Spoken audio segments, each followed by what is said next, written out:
Hernia ഉള്ളവർ സാധാരണയായി ചെയ്തു വരുന്നൊരു മിസ്റ്റേക്ക് എന്താണ്? ഹെർണിയ ഉള്ള ഒരു സാധാരണയായി ചെയ്തു വരുന്ന ഒരു മിസ്റ്റേക്ക് എന്ന് പറഞ്ഞാൽ അത് അവഗണിക്കുക എന്നുള്ളതാണ്.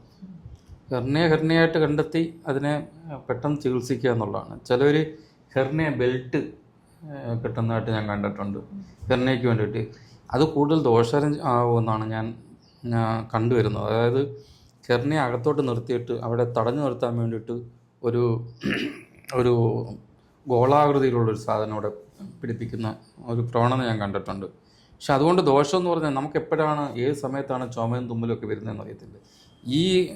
ഈ പ്രഷറിന് ഇടയ്ക്ക് വന്നിരുന്ന് ഈ കുടലിൽ ഞെരുങ്ങുകയും അതിന് രക്ത ഓട്ടത്തിന് ക്ഷത സംഭവിക്കുകയും ആ കുടൽ ദ്രവിച്ചു പോകുന്നൊരവസ്ഥയൊക്കെ ഉണ്ടാകാറുണ്ട്. അതുകൊണ്ട് അങ്ങനെയുള്ള സംഭവങ്ങളൊന്നും സ്വീകരിക്കാതിരിക്കുന്നതാണ് നല്ലത്. സ്റ്റൊമക് ക്യാൻസർ ഇപ്പം അധികവും ചെറുപ്പക്കാരിൽ കണ്ടുവരുന്നുണ്ട്. ഇപ്പം നമ്മുടെ ഭക്ഷണശീലങ്ങൾ തന്നെ മാറിയിരിക്കുകയാണ്. അപ്പം എന്തെല്ലാം കാര്യങ്ങളാണ് നമ്മൾ ഇനി തീർച്ചയായും ശ്രദ്ധിക്കേണ്ടത്? സ്റ്റൊമക് ക്യാൻസർ എന്ന് പറഞ്ഞാൽ ഞാൻ സ്റ്റൊമക് ക്യാൻസർ അല്ലെങ്കിൽ ഒരു ഗ്യാസ്ട്രോസോഫേജിയൽ സ്റ്റൊമക് ക്യാൻസർ എന്ന് പറഞ്ഞാൽ നമുക്ക് സ്റ്റൊമക്ക് എന്ന് പറയുന്നൊരു അവയവമുണ്ട്. പക്ഷെ പൊതുവേ സ്റ്റൊമക് ക്യാൻസർ എന്ന് ജനം വിവക്ഷിക്കുന്നത് ഉദരാശയത്തിലുണ്ടാകുന്ന ക്യാൻസറുകളാണ്. അത് ലിവറാവാം, അന്നനാളമാവാം, ആമാശയമാവാം, ചെറുകുടലാവാം, പാങ്ക്രിയാസ് ആവാം, അങ്ങനെ അതിനെല്ലാം സ്റ്റൊമക് ക്യാൻസർ എന്നാണ് പൊതുവേ പുറമേ ഉള്ളവർ പറയുന്നത്. അപ്പോൾ ഇതിനകത്ത് നമുക്ക് ഭക്ഷണശീലങ്ങൾ തന്നെയാണ്. ഒന്ന്, അമിതമായിട്ടുള്ള ലഹരി ഉപയോഗം, ആൽക്കഹോൾ ഉൾപ്പെടെയുള്ള ലഹരി, സ്മോക്കിംഗ് ഉൾപ്പെടെയുള്ള ലഹരി, ഇതൊക്കെ അമിതമായിട്ടുള്ള ലഹരി ഉപയോഗം കൊണ്ടിട്ട് ഈ അവയവങ്ങളെല്ലാം കേടുപോകും. പ്രത്യേകിച്ചും പാങ്ക്രിയാസ്, അന്നനാളത്തിനൊക്കെ എന്ന് പറഞ്ഞാൽ ആൽക്കഹോൾ ഡയറക്റ്റ്ലി റിലേറ്റഡ് ആണ്. ലിവർ, ഇതെല്ലാം ഡയറക്റ്റ്ലി റിലേറ്റഡ് ആണ് ആൽക്കഹോളൊക്കെ.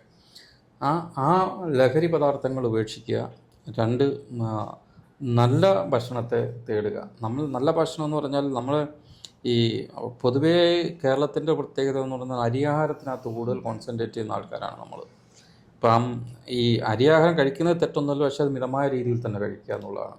കൂടുതലും നമ്മൾ മാംസ്യത്തെ അല്ലെങ്കിൽ പ്രോട്ടീനെ കൂടുതൽ ഡിപ്പെൻഡ് ചെയ്യുന്നതായിരിക്കും നല്ലത്. ആ ഒരു ട്രെൻഡ് ഇപ്പോൾ മാറി വരുന്നുണ്ട്.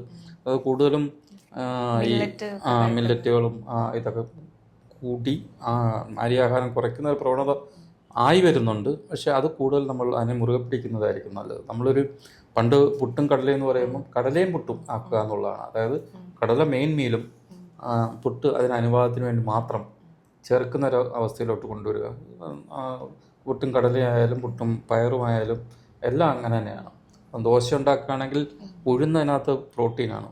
ഉഴുന്ന് കൂടുതലാക്കി റൈസ് കുറയ്ക്കുക എന്നുള്ളതാണ്. അന്നജമാണ് എപ്പോഴും ഒന്ന് നമ്മുടെ മേധസ്സിനെ കൂട്ടുന്നത്, അത് ഒബേസിറ്റിയെ കൂട്ടുന്നതും നമ്മൾ ലിവറിനകത്ത് അടിയുന്നതും കൂടുതൽ ക്യാൻസറിന് കാരണമാകുന്നത് കൂടുതൽ അരിയാഹാരം കൂടുതൽ ഉപയോഗിക്കുന്നത് കൊണ്ടിട്ടാണ്.